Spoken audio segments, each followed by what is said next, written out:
Кут медиа каналына катталыңыз жана Билерман Ордо интеллектуалдык оюндарын көрүп туруңуз.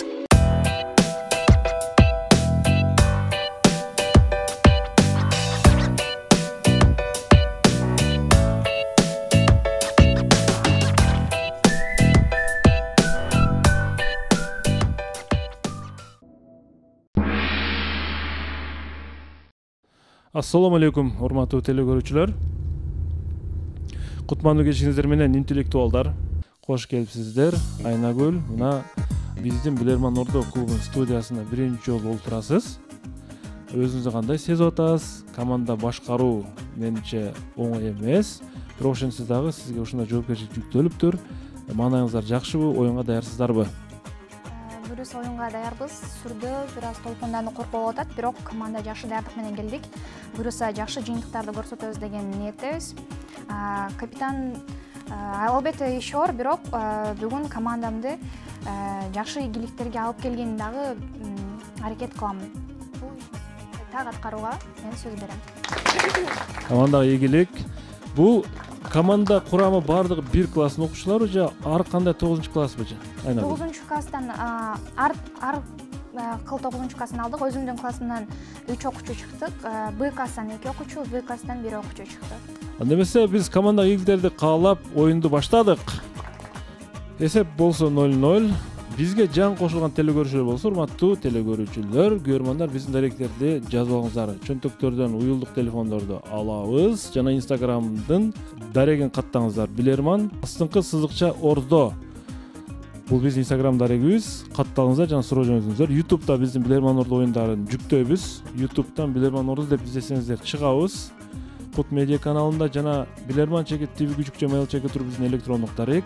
Facebook'та Билерман Ордо деген расмий баракчабыз бар. Ал жерде катталып бизге суроо калтырыңыздар. Каттар үчүн Ош шаардын көчөсү 330. Өнөктөштөр бар бол атамекендик өндүрүштүк фирмасы ар дайым адал, таттуу, дайыма жаңы силерге ар дайым шириктер тартуулап келет. Жана ошондой эле актив дизайн полиграфиялык борбору силерге ийгилик каалайт, реклама жарнактын барлык түрлөрүн кабыл алат. Жана ошондой эле Auralux массаж академиясы силерге бекем ден соолук каалайт. Йома бургер, эң мыкты бургер. Баарыңыздарга жакшы маанай каалайт. Жана Легенда Века окуу борбору командага ийгиликтерди каалайт. Мына ушул өнөктөштөргө чоң ыраазычылык билдиребиз.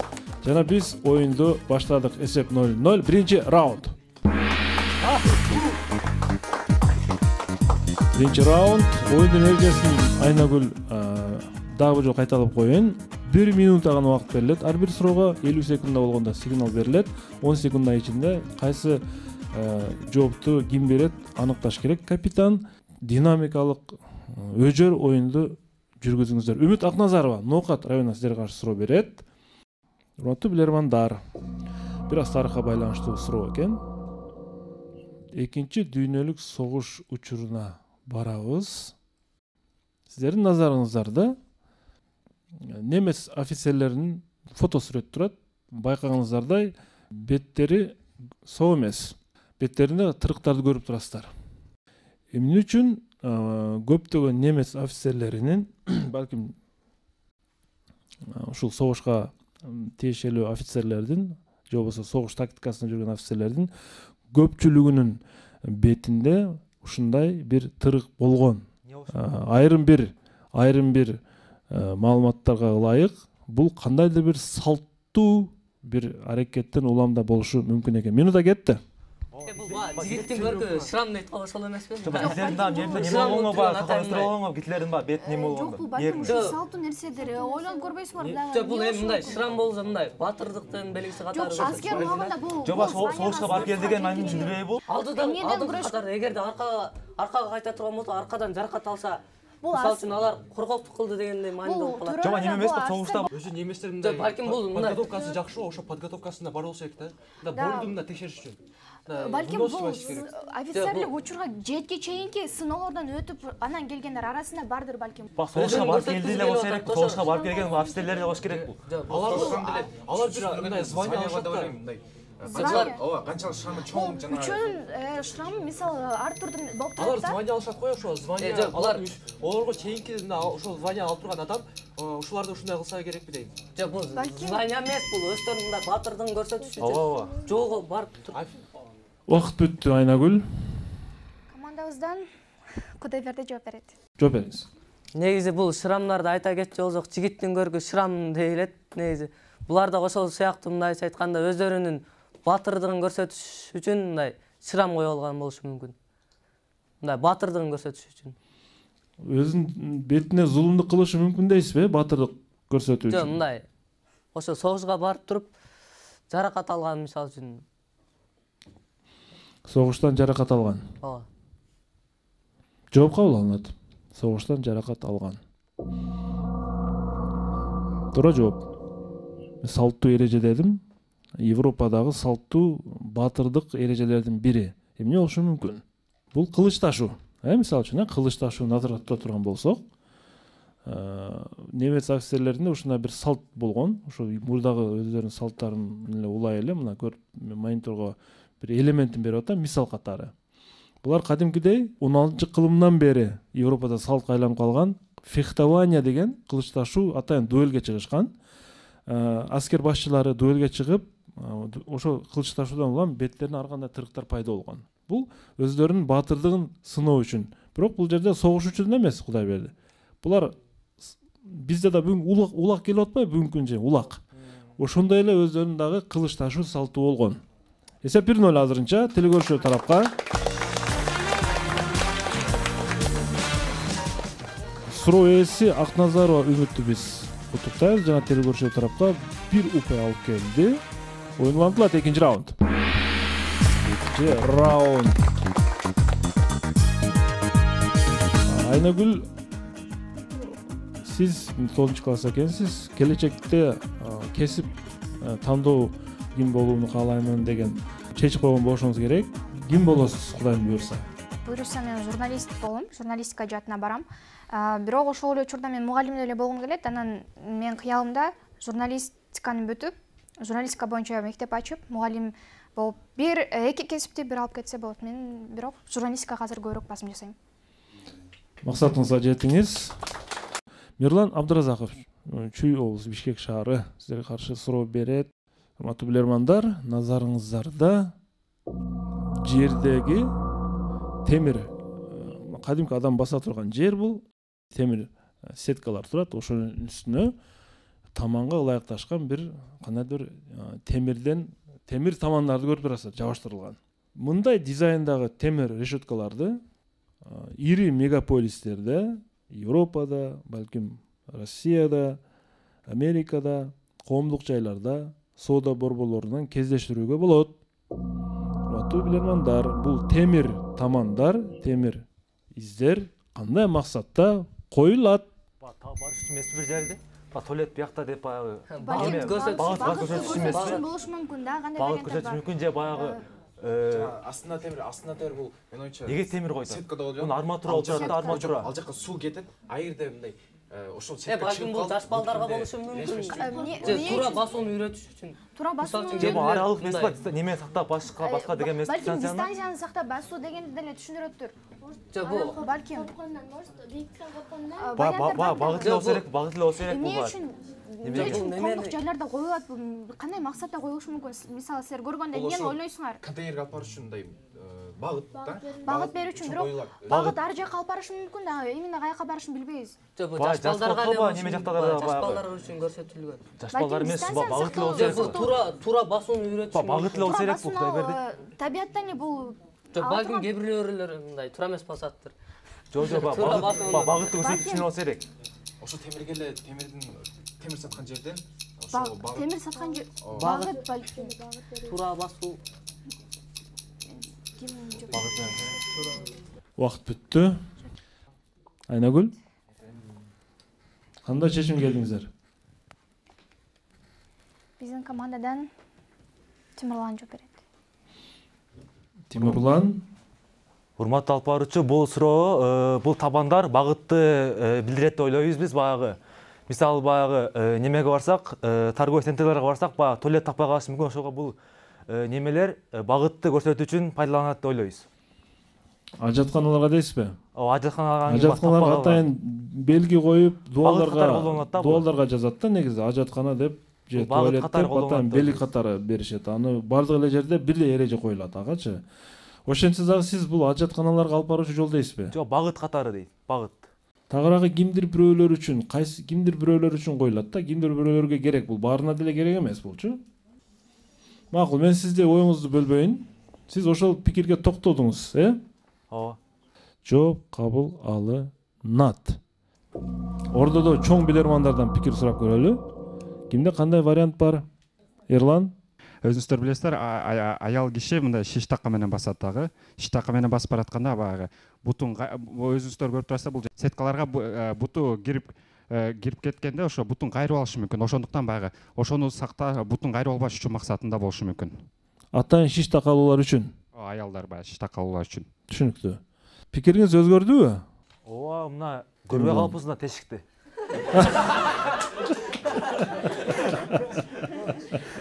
Мен сетка дебедимби? Мен суроо айтпадым, бул сетканын үстүнө коюлган деп. Караңыздар, сетканын үстүндө турат, башка жерде жок булчу.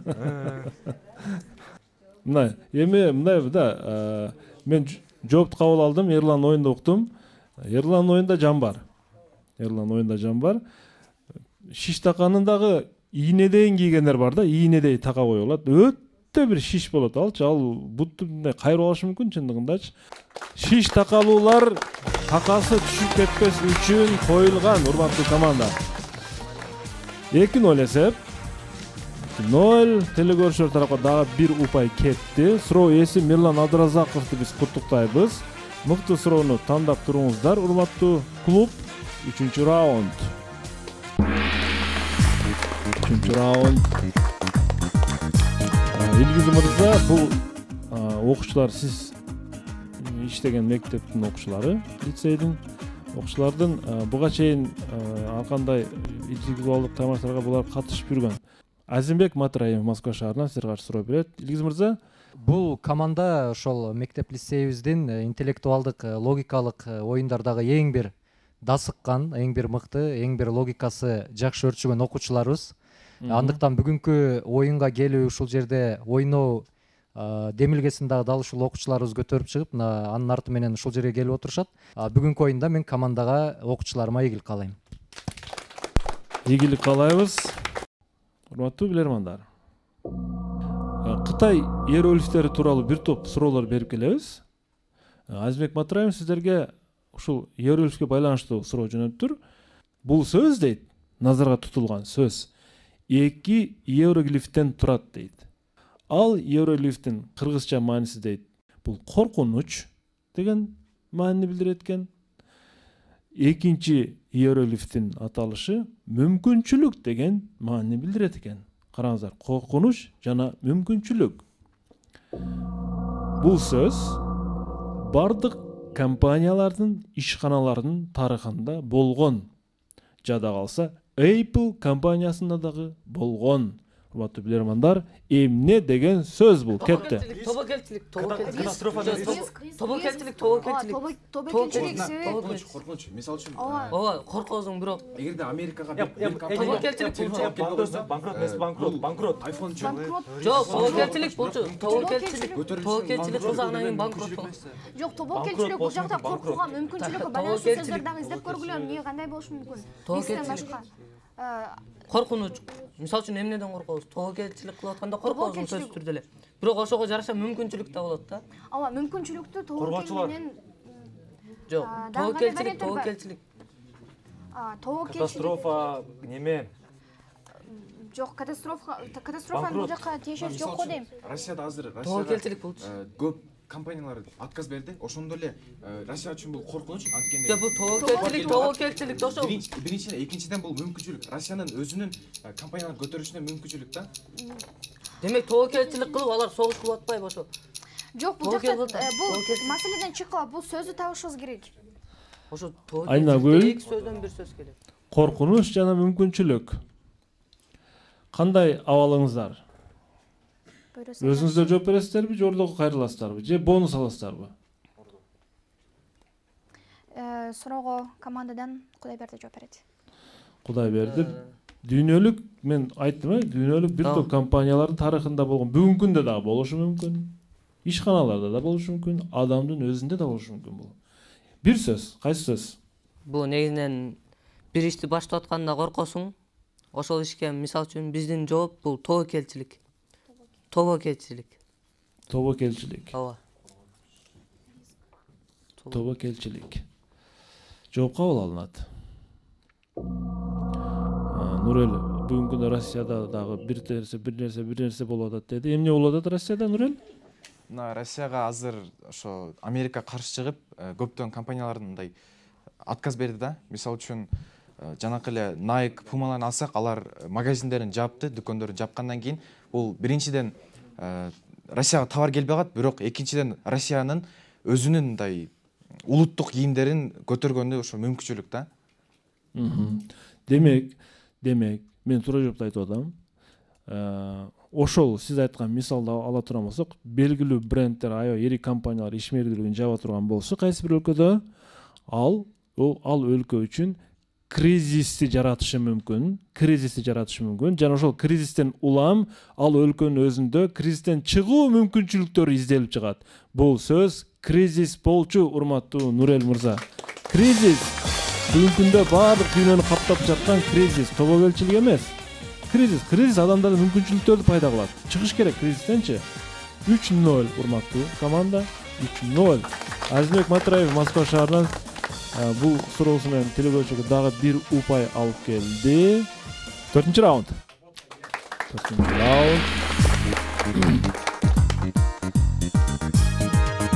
Бек мырза, үй бүлөдөн канча бир туугансыңар? Мен 2 бир тууганмын, өзүмдүн кичине жаш укам бар, иним. Ал 2 класста окуйт. Улуусу сен? Эң улуусу мен. Ким болууну кыялданып турасың?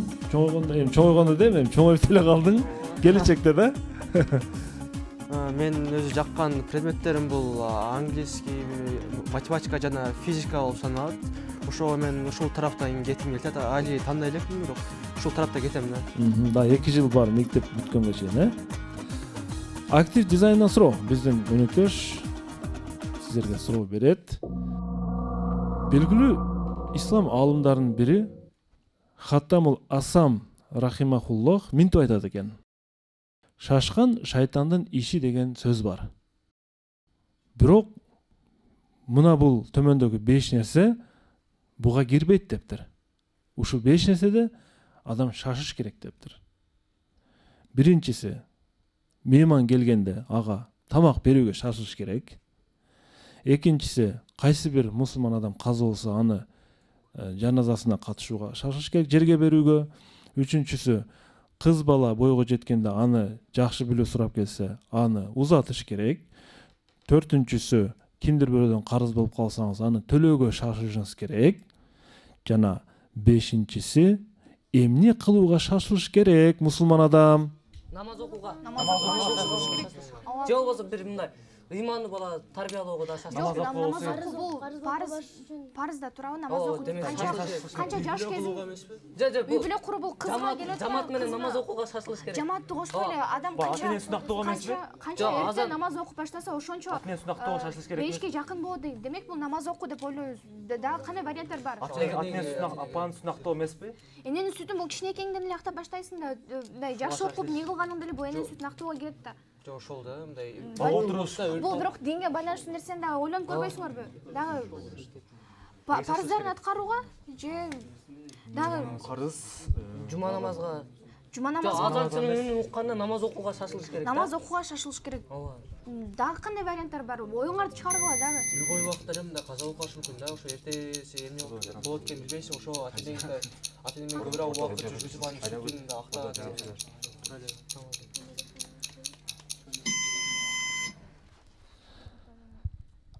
Айнагүл, кандай чечим келдиңиздер? Ордодон жардам алабыз.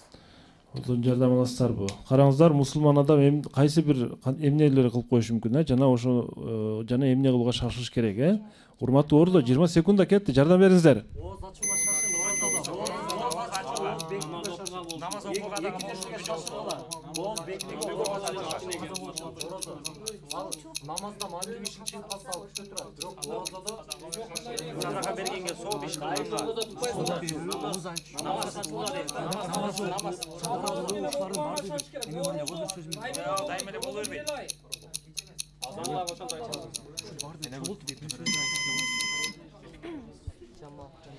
Ордо жардамы бүттү. Айнагүл. Командадан мен өзүм жооп берем. Ушунда ордодон жардам алдык, көптөгөн варианттарды уктук. Бирисин уксак, бириси жок ушуну айт деп. Бирок кантсе дагы Кайсылар түштү? Ооз ачып, ооз бекитүү деген вариант. Ооз ачканга шашылыш керек деп. Намаз окууга шашылыш керек деген, садага берүү деп, соопчулук кылууга шашылыш керек деп, анан негизи адам ар күнү эле орозо тута бербейт, ошондуктан намаз окууга шашылыш керек деп дагы варианттар келди. Себеби адам качан өлүп калышын, качан каза табышын биз билбейбиз. Кырсык кашкабактын ортосунда дейт. Бирок ушул жоопторду эске алып, мен кантсе дагы өзүмдүн мугалимиме ишенип, ошо агайымдын берген жообун берейин деп турам. Орозо учурунда ооз бекитип, ооз ачканга шашылыш керек. Орозо учурунда ооз бекитип, ооз ачканга шашылыш керек. Ички дүйнөңүздө ишенбей турасызбы? Илгиз агайыңыз болгон үчүн кабыл алып атасыз кандай? Жок, эми интуиция деп коет го, ушул суроого алып барып атат да, мындай 6-туюм ушул жоопко алып барып атат. Интуиция. Түшүнүктүү. Жооп кабыл алынат. Жооп кабыл алынат.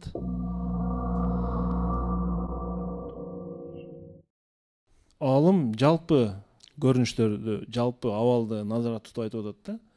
5-чиси, эгерде дейт адам кандайдыр бир күнөө иш кылып койсо дейт, ошол күнөөсүн жууш үчүн аны күнөөсүн тооба кылууга шашылыш керек деп турат.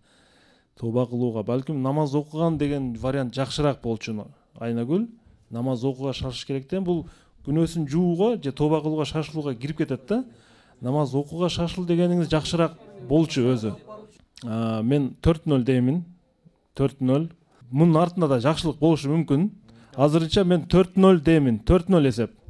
4-0 телекөрүүчүнүн пайдасына. Эми команда өтө сергек болуш керек деп эсептеймин. Дагы деле шанс бар, максималдуу түрдө шанс бар. 5-чи раунд. 5-чи раунд. 5-чи раунд. Чамдаңыздар. Мүмкүнчүлүк сөзсүз бар. Блиц раунд.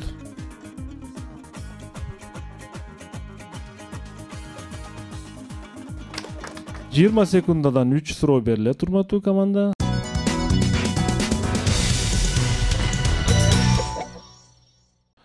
Сапиев Каныбек, Кара Суу району Маданият айылынан жеке ишкермин дейт.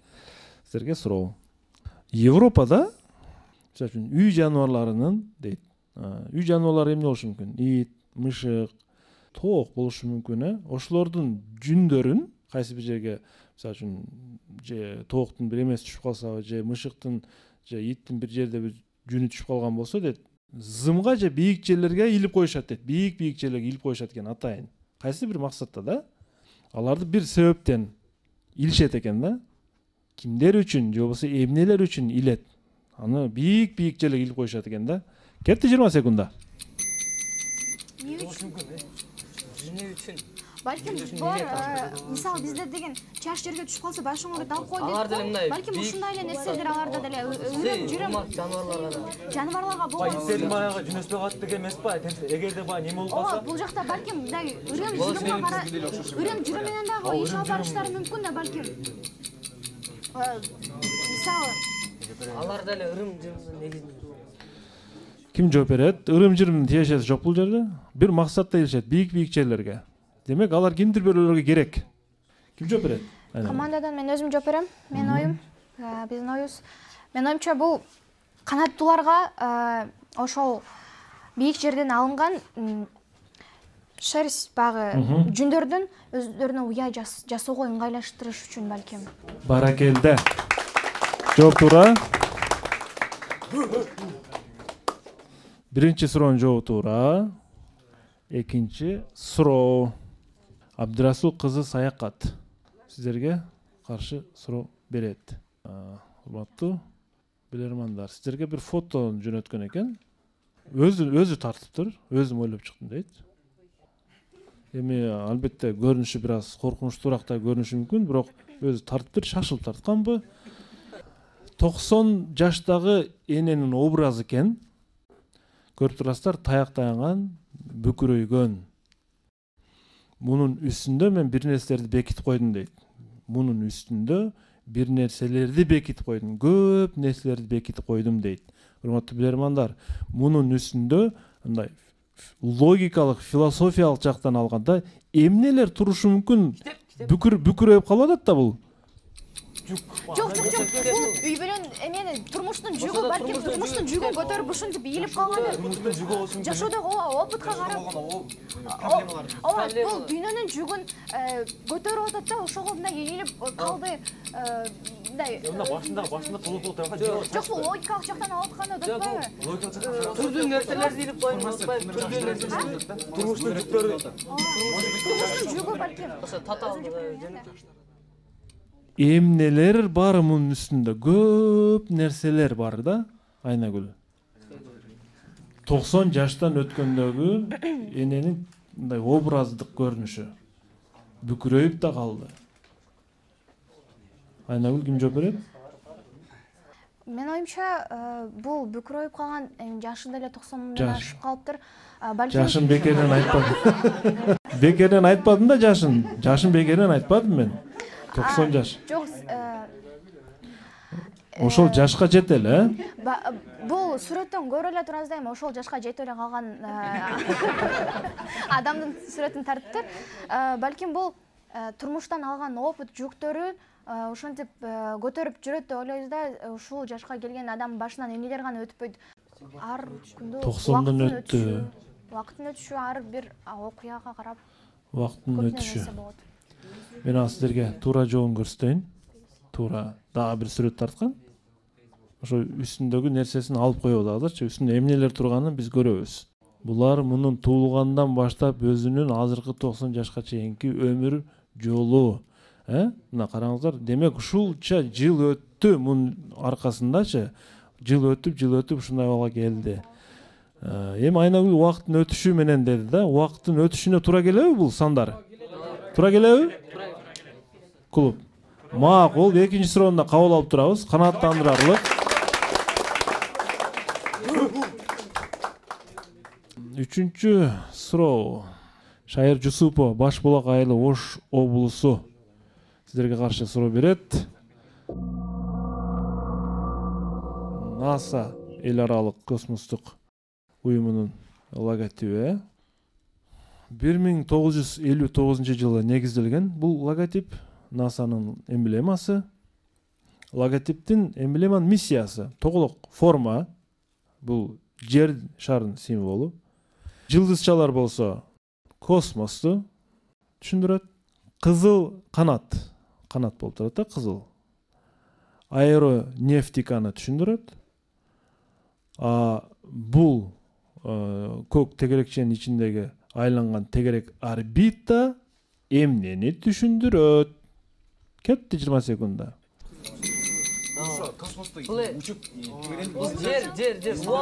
Жердин айланышы бул, жердин айланышы. Жок, жердин айланышы эмес, балким бул станция ошондой. Ракета.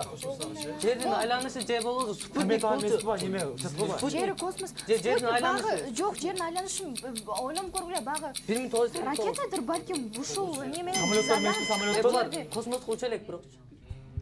Айнагүл, сызыкты жакшылап караңыздар, кандай көрүнүп турат сызыктын? Негизи маалымат бар бул НАСА уюму тууралуу. Жооп бул космоско чыгуучу унаа ракета деп ойлойбуз. Спутник. Космоско чыгуучу унаа. Эми ал жок болсо балким бул жакка деле чыга албайт да. Ушул жакта мындай основной нерселерди көрсөтүп турат да. Буну мен тактап эле коеюн. Бул космостук саякат. Демек космос саякатка сөз космостук ракета менен чыгат. Пристен өттүңөр, куттуктаймын. 3 суроону тең канааттандыралык деп кабыл алабыз. Космостук саякат, космостук ракета менен жүрүүчү. Бул саякат NASA болгондон кийин сөзсүз космос ракета чыгат ал жерге. Ансыз мүмкүн эмес. 3 суроону таптыңар. Буга чейин 4 суроону таппай келдиңер. 6-чы раунд. 6-чы раунд. Темирлан, үй бүлөдө канчанчы уулсуң, чоңойгондо ким болосуң? 2 тууганмын, улуусумун, келечекте учуш болгум келет. Мына жогорудагы суроо жөн берилбептир анда, э? NASA жөнүндөгү. Учкуч болгондо учак самолет мененби же космосбу кандай? Жок, самолет менен.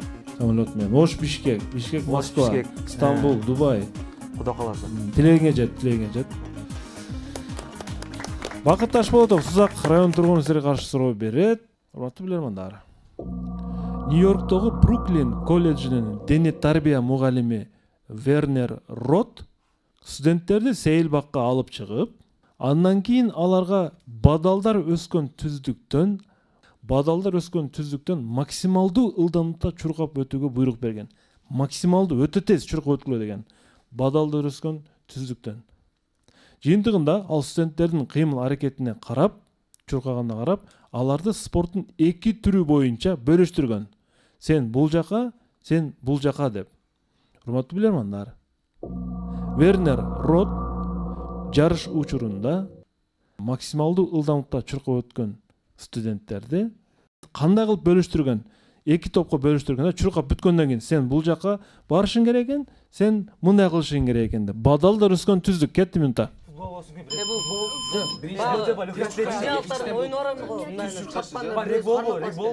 Эми рефлекс бандай реакция. Легкий атлетика футбол эмес. Менимче бул мындай катуу түртүп өтүш да бул реакцияга тиешелүү бөлгөн деп ойлойм да. Балким атлетика эмеспи, жеңил атлетика, балким катуу чуркаган ылдамдыгы. Тосголдуктар болуп атат. Тосголдуктар жөн эле чуркашат. Тосголдук бул американский футбол болот. Чуркап секирет го, анда неме бар эле бар, чуркап секирет го. Ошо легкий атлетика. Легкий атлетиканын башка неме. Ошондо кандай болот? Чуркап өткөнү каяка, чуркап өтпөгөнү каяка барат? Чуркап өткөн спортко бөлүшүп да. Чуркап күчтүү чуркап сүзүп өткөнү, анан тез барып жеткен. Тез. Кайсыл спорттун түрүнө бөлүп атат? Америка футболу, легкий атлетика. Жеңил атлетика. Тез чуркап өткөндө. Балким жеңил атлетикасында эле себеби баягы жеңилчи болуп турмай, жип түзүп кетти. Эгер өтө албай калса, аны каяка бөлдү? Аны футболдор болуп атат да. 2 топко бөлүп атат, максималдуу катуу чуркап келгени анан. Ким жооп берет Айнагүл? Нурел жооп берет. Нурел? Топорчу, менин оюмча бул 2 топко бөлгөн. Биринчиси бул жеңил атлетика. Мисалы үчүн окуучулардын жарымы тез чуркап өтсө, ал эми экинчиси бул америкалык футболго. Ал жакта мындай түртүү күчү керек. Ошо биринчиси тез чуркап барганы, экинчиси ошо бадалдарды неме катуу түртүп өткөнү. Так, элестетиңиз, Нурел, бадалдар турат, сиз чуркап кетип атасыз. Сиздин шериңиз Темирлан бадалдын үстүнөн секирип өттү. Сиз болсо бадалды аралап кетип атасыз. Демек, секирип өткөнүңүз кайсы жака бөлөт элеңиз? Бадалдын үстүнөн секирип өткөндү, чуркап барат. Жеңил атлетика. Жеңил атлетика, секирип өткөндү. Жеңил атлетика болгондо көп да түрү. Чуркоо, секирүү деген бар. Ошо секирүү. Секирүүгөбү? Узундукка секирүүгөбү? Аралап өткөндү бул америкалык футбол.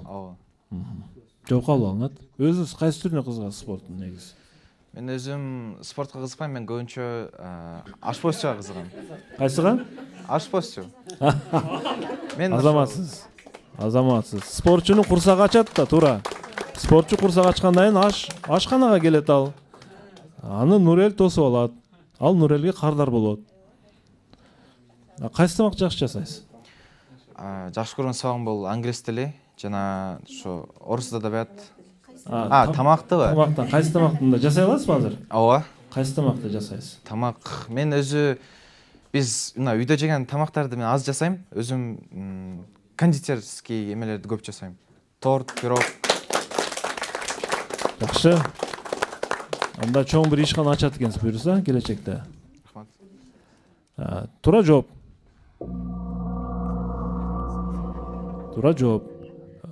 Дене тарбия мугалими Вернер Рот жаш учурунда бадалдардын үстүнөн секирип өткөн студенттерди футболдук бөлүккө бөлгөн, секирип өткөндөрдү. Ал эми бадалда арылып өткөн студенттерди америкалык футбол секциясына жөнөткөн. Бул жерде Нурел бирөө жообу туура. Америкалык футбол деп туура эле айтып атат. Бирөөсүндө жеңил атлетика деп туура эмес айтып койду. Негизи футболисттер Нурел билесиз, чалат, чалганда же башканда секирип качып кутулуп кетет да, негизиненчи. Магистр Семет Амиралиев, Сагынбек мырза, сиз пикириңизди айтып коюңуз. Бирөөсү туура айтып атат, бирөөсү бир аз жаңылып атат. Команда ыйгарабызбы же туура эмеспи? Урматтуу алып баруучу, бул жерде коноктор келген, айрыкча мына Бишкек шаары Эрлан мырза да турат. Ушунда суроо болгондо тилек каршы упай телекөрүүчүлөр кеткен. Бирок жеке мен мындай адамгерчилик кылып, бул команда жаштыгын эске алып, берсек да жакшы болмок, мүмкүнчүлүк бериш керек. Түшүндүм. Семет мырза, сиздин пикириңиз кандай? 50-50 болуп атат да? Жок. Урматтуу алып баруучу, көпчүлүк колдоп атат, демек мен деле каршы эмесмин.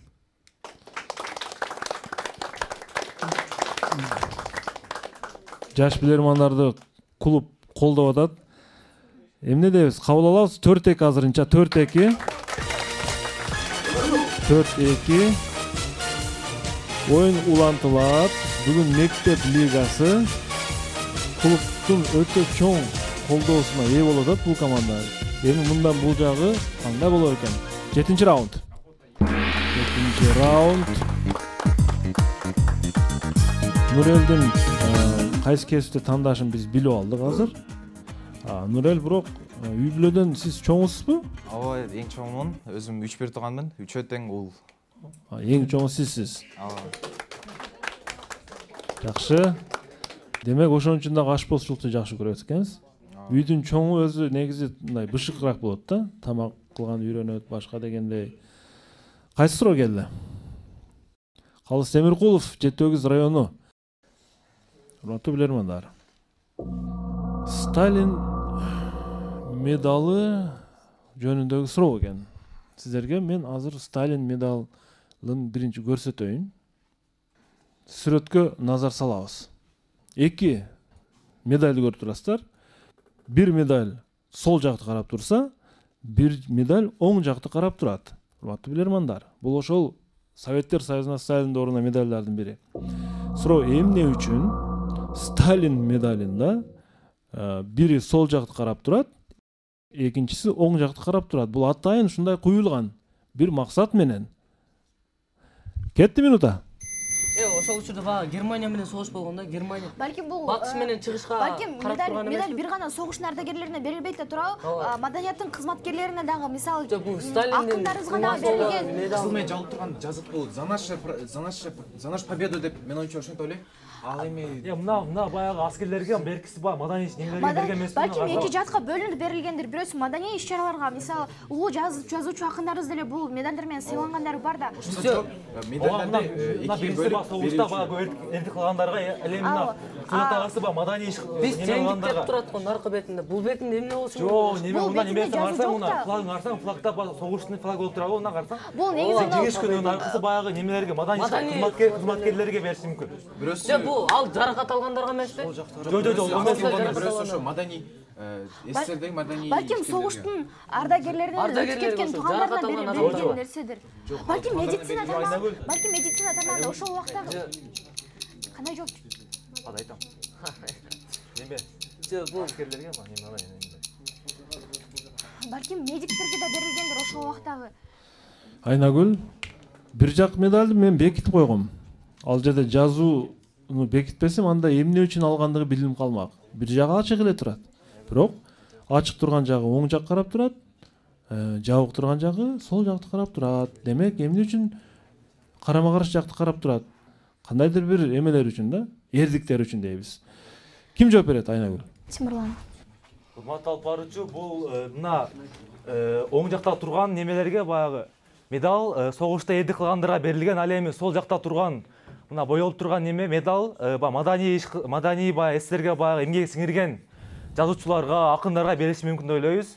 Мына боеп коюптур, мына за СССР деген за СССР деп неме кылтабыз да.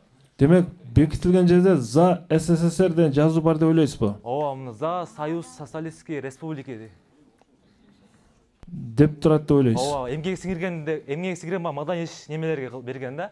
Жазуучуларга, акындарга, ал эми оң жактагы баягы мына немеси дагы согуш немеси болуп турат, немеси. Белгисиби? Белгиси мына лентасы согуш. Ал эми аркы баягы неме болуп атат. Маданий иш-чараларга баягы неме болуп, жакыныраак болуп атат да.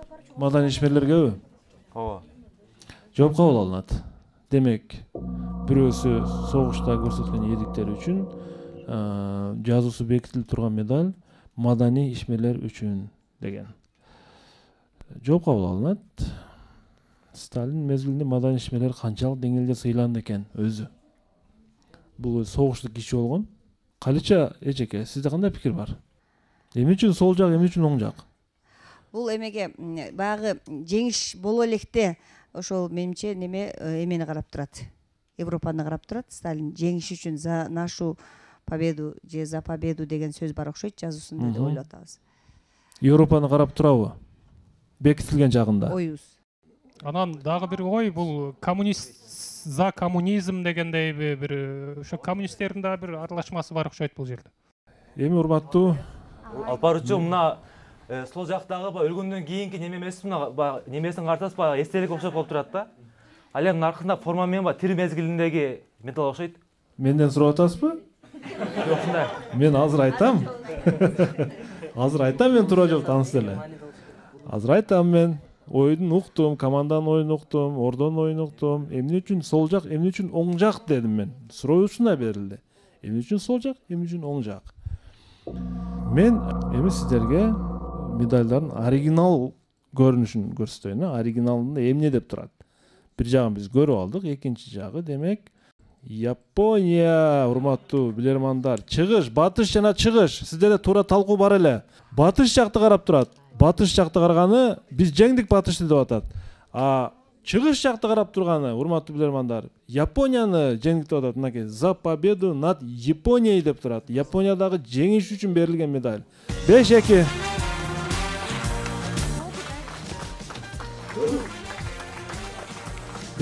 Суроо ээси Калыс Темиркулов.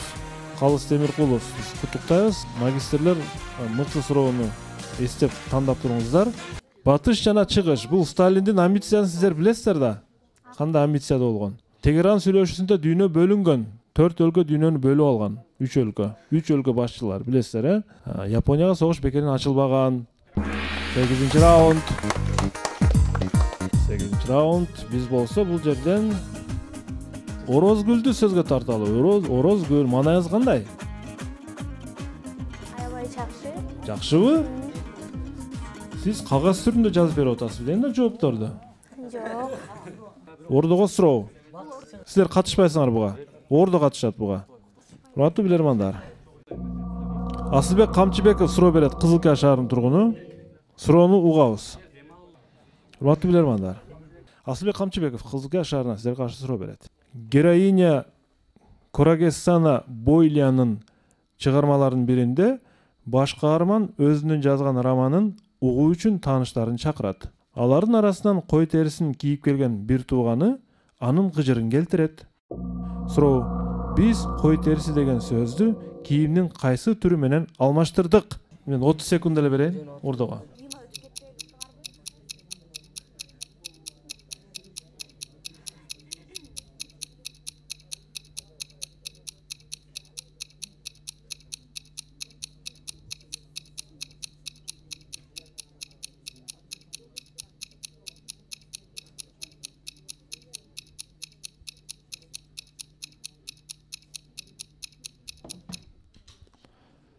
Уақыт бүттү. Командалар. Семетей, сиз окуп бериңиз. Урматтуу алып баруучу, биз талкууладык бул жакта. Мага азыр жоопторду берсе макул окуп деле коем. Мен башта өзүм версиямдан баштайм. Командалар жоопту берип бүттүбү, командалар? Жоопту берип бүттүбү? Жазбады, көпчүлүгү жазбады. Жазгандар деле болду, бирок ооба көрсөтпөй туралы мен өзүм оюмду айтып алайын, анан идея урдалыптыр дегендей болбосун деп атам. Жооп бериңиз анда, Семетей мырза. Мен өзү жеке пикирим болду. Бул каармандын, балким бул каарман өзү бир жаныбар да. Балким чыгарма жаныбарлар жөнүндө болуп атат. Андыктан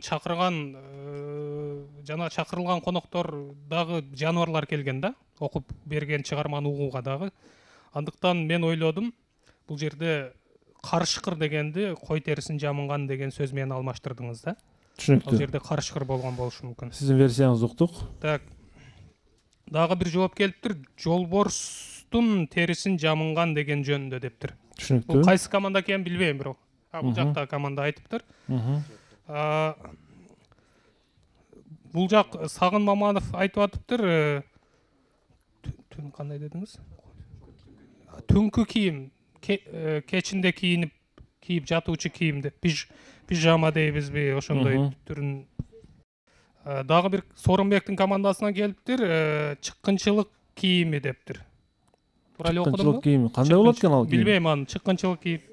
Биз жазбадык, биздин оюбуз боюнча бул суфлер деген сөз менен алмаштырган окшойт дедик да. Биз эми багы аудио түшүндүрүп атканда азыр эми көбүнчө субтитр деп коюшту го. Мына түшүндүргөн неметкен, сурдо перевод кылган. Ошондой адам деп Түшүнүктүү. Туура жоопту айтам. Туура жооп уктоо үчүн кийилүүчү кийим, пижама. Эмне үчүн? Ал адам романды угуп жаткан учурда уктап каларын кыйыткан. Суроодогу кой деген сөз дагы сиздерге логика катары жардам берилген. Анткени көптөгөн учурларда адамдар укташ үчүн эмне элестетет? Кой санайт. Кой санап уктайт, Семетей мырза. Ордо үчүн суроону Сагын Маманов командасы тапты. Куттуктайбыз.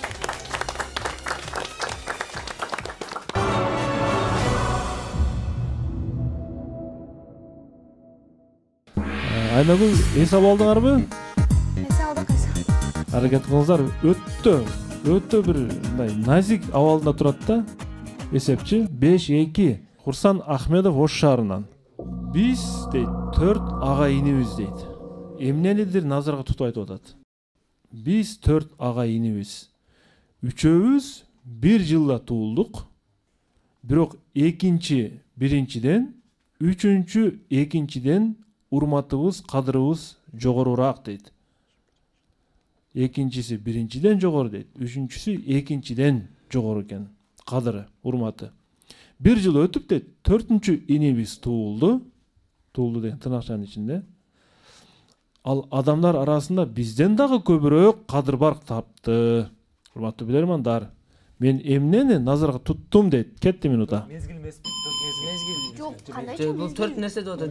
Бул техникага байланыштуу болушу мүмкүн. Техникага байланыштуу болушу мүмкүн. Азыркы күндө мындай 2 3 4 жок, силер сандарга маневр берсиңер, барктуу деп айтып атат. Нерсе 4-жүзү төрөлгөндө 4-чүсү кийин биринчи орунду алганда, биринчи орун экинчи орундан немерак деген. Bir жылда интернет эмесби, 4-чү? Жок. Жок, 1 жылдан кийин деп атат. Жылды да эске алалы. 3 баллондуу машина жүрөт 1 жылда. Анан 1 жылдан кийин 400 келет. 400 келгенден кийин ыңгайлуураак машина жакшыраак жүрүп калат. Жок, велосипед болушу мүмкүн. Токто, дагы мындай башка нерселерди да ойлоп көргүлөчү. Эмне болушу мүмкүн? Интернет болушу мүмкүн, Интернет пайда болгон, телефондон кийин пайда болуп атканда. 3G дегендер бар го ушулар. Аз 5G да бар. 5G дагы бар, бирок 4G'дан кийин эле чыккан жок да, 1 жылдан кийин деп атат. Эмне ар жылы 1G, 2G, 3G 1 жылда пайда болду. Адамдар эмне популярдуу болуп? Велосипед анда бул. Кадыр бактуу, эмне кадыр бактуу? Велосипед бул биринчи 1 баллондуу болуп чыккан болушу мүмкүн, кийин 2 баллондуу. Бирок неге экинчинин кадыры бартуураак биринчиге караганда? Экинчисин тепкен оңой болуп атпайбы? 3 бир турган 1 жылда болуп атат. Же ролик эмеспи ба? Эмне үчүн ролик? Жок, ойлонгула, дагы башка нерсе варианттар тапкыла. Убакыт бүттү, Айнагүл. Бонус түгөндү. Ким жооп берет? Айнагүл? Темирлан жооп берет. Темирлан? Урматтуу алып баруучу, бул интернетте ойлойбуз. Себеби баягы 4G, 3G, 2G дегендер бар, ушулар адамдардын арасында кадыр бактуу деп ушуга неме кылдык да. көп колдонуп атат адамдар, кадыр бактуу адамдардын арасында деп. Демек интернет толкундары. Ооба. Жооп кабыл алынат. Эрлан мырза, пикир барбы? Илгиз мырзанын пикирин биз кошумчалап кетсек, биздин Илгиз мырза башында чыгарды. Бул тыйын анткени өзүңүздөр билесиздер, 3 сом 5 сом бул 2008-жылы чыккан, а 2009 жыл бул 10 сом чыккан. Биз ошо Илгиз мырзанын жообун кошумчалап кеттик. Ошондой ой бизде. Илгиз мырзанын жообу эң туура жооп болчу. Урматтуу команда. 1 сом, 3 сом, 5 сом. Бул 3 бир тууган 2008-жылы чыккан жана 10 сомдук тыйын сөлкөбай. Бул 2009-жылы чыккан. Айтып атпайсыз, кадыр бар улам биринен бири жогору депчи. Тыйындар кадимки чөнтөңөрдө бар ушулар. Барбы? Кимдин чөнтөгүндө тыйын бар? Темирлан, азыр кимде бар тыйын? 1 сом, 3 сом, 5 сом жана 10 сом. Урматтуу билермандар, туура жооп ушул болчу. Бир туугандар булар Кыргызстандын акча бирдиги Сөлкөбай формасындагы 6-2 эсебинде бүгүнкү мектеп окуучуларынан куралган номер 52-чи Кыргыз-Түрк достук мектеп лицейинин курама командасы жеңилип калды телекөрүүчүлөрдүн тилекке каршы. Бирок бул эч нерсе эмес, чыйыр жол үчүн башталган кадам деп билебиз. Мектеп лигасынын биринчи оюну ушуну менен жыйынтыкталды. Биз командага бир кол чаап коелу. Жакшы аракет кылды, ойноду. Илгиз мырза, баа берип көрүңүз, кандай ойноду команда, эмнеден аксады, мисалы үчүн эмнеге жетишти? Урматтуу алып баруучу, негизи команданын ичинде баардыгы күчтүү билермандар, күчтүү окуучулар. Булар биринчи ойногондуктан бир аз тажрыйбасыздык кылды, себеби ар бир суроого вариант чыгып жатканда, мисалы ошол вариантты акырына чейин талдалган жок да. Бир жолу айтып гана ошол бойдон калып кеткен учурлар болуп жатты. Албетте бул биринчи оюну, мен өзүмдүн биринчи эң алгачкы оюндарымды бул команда менен салыштырып көрө турган болсом, булар менден мыктыраак жыйынтык көрсөттү. Демек, шакиртинен устат өттү деген мына бүгүнкү оюн ошого күбө болду. Рахмат. Урматтуу алып баруучу, бүгүн бизде жакшы самалык, окуучулардын келиши бул Ордо үчүн кубанычтуу болот. Башка дагы окуучулардын командасын күтөбүз. Бул жыйынтык башкаларды чочутпаш керек. Бул болгону кокустук деп деле айтат элем мен. Кайсы суроо сиздер үчүн өзгөчө болду, Симет мырза? Мен үчүн өзгөчө суроо болду. СССР Сталин боюнча Сталин медалы жөнүндө. Ушул фактыны көпчүлүк билермандар билишпейт экен. Мисалы, мен өзүм деле билбейт экем, Россия менен Япониянын согушу жөнүндө. Андыктан ушул суроо мага жакты. Билермандардын айтканы туура, бирок чындыгында команда ар дайым өзүнө ишениш керек, жашоодо адам өзүнө ишениш керек. Бул жерде биз көрөбүз келечекте, мына Ош шаарында дагы оюн болуп жатат. Ошондо кайсы команда күчтүү, кайсы мектеп күчтүү, кайсы оюнчу күчтүү, ошол жерде албетте билинет. Ал эми биз бул жерде мыкты суроону айта турган болсок, биринчи ушул така, атайын така боюнча, аялдардын такасы, ошол эле катарда жеке мен үчүн албетте адамзат кээде күнөө кылып коюшу мүмкүн, бирок кылбаш керек. Ар бир бирок кылса албетте сөзсүз тезирээк кечирим сураш керек, тобо кылыш керек. Ошол суроо мен үчүн эң мыкты суроо деп баланды. Анан билермандарга ийгилик. Айнагүлгө экөө сөз берели, капитанга. Айнагүл, бүгүнкү оюн сиз үчүн кандай өттү? Көңүл чөккөн деле жок, себеби алдыда дагы оюн күтүп турат бизди, ушу менен жашоо токтоп калбайт. Анан бул жакта капитандын иши аябай оор экен. Биз капитан тандап атканда Илгиз агай айткан, эгер оюнчу болом десең, анда капитан болбой эле кой, сен капитан болсоң, кимдин жобун алам деп эле ойлонуп убактың өтүп кетет деп. Ушул сөз мен ошол убакта түшүнгөм, бирок ушул жерде ойноп атып, андан да терең кадырына жеттим да ушул сөздүн. Капитан болуш деле бир өзү мыкты суроолор, негизи баары эле мыкты суроо болду. Анан өзгөчө жаккан суроо. Өзгөчө жаккан суроо эң акыркы суроо жакты мага, тыйындар жөнүндө. Мындай аябай ойлонтура турган мыкты суроо, Ооба, мыкты суроо. Тыйындар жөнүндө суроо бул Курсан Ахмедовдун суроосу. Курсан Ахмедов канда актив дизайндын акчасынын бир бөлүгүн жөнөтөбүз, жана бир бөлүгүн биз азыр Айнагүлгө берели. Биздин өнөктөш Барболдон шириндиктер, кабыл алып коюңуздар. Шириндиктер сиздер үчүн токоштор. Жана биздин өнөктөштөрдөн сертификаттар. Алгач Йома бургерден, тамактанасыздар. Акысыз тамактануу кафеден, Auralux ден соолукту чыңдоо борборунан барып ал жерден дагы акысыз ден соолукту чыңдасаңыздар болот. Жана ошондой эле Легенда Бек окуу борборунун 50% арзандатуу сертификаты. Араңыздардан кимдир бирөө акылдашып ушул жерге барып тил үйрөнсөңүздөр болот. Кайрадан көрүшкөнчө, ассалому алейкум, билеги күчтүү, бирди билими күчтүү, миңди жагат. Көрүшкөнчө.